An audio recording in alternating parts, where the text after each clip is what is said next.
Nous touchons à la fin de notre séjour. Nous étions passés plusieurs fois devant ce camp de réfugiés, ce camp de Digel Zafaya à N'Djamena, qui abrite des retournés centrafricains. Il fallait absolument qu'on le visite avant de partir, qu'on voie de nos propres yeux les images que nous avions l'habitude de voir à la télé.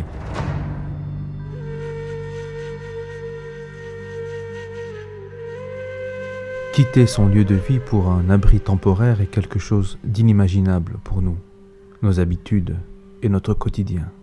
Que penser alors lorsque ce refuge censé être temporaire devient la résidence principale pendant plusieurs mois, voire plusieurs années, de milliers de personnes qui fuient une zone de guerre ou une situation climatique critique.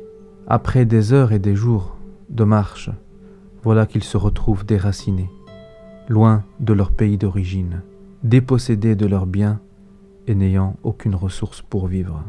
Après quelques minutes, nous remarquons que ce camp abrite principalement des femmes et des enfants. On nous apprend que les pères de famille sont soit restés en Centrafrique pour sauver ce qu'ils pouvaient, soit sont décédés. Nous rencontrons plusieurs organisations ici, qui se battent pour subvenir aux besoins de ces familles. Il reste encore des problèmes, l'eau, les installations sanitaires, la santé et la nourriture insuffisante. Il manque également des tentes. On nous montre que dans l'état actuel, chaque tente doit abriter 20 personnes. Voilà pourtant une vie qui continue, des femmes qui se battent, revendiquent et résistent.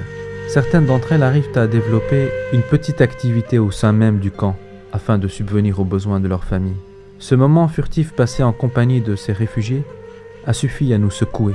Il nous a montré qu'en ce mois de Ramadan, ces réfugiés qui jeûnent en plein soleil nous enseignent un nouveau sens de la privation, un nouveau sens du jeûne, jeûner, résister à la faim, à la soif, pour apprendre également à résister à l'éloignement.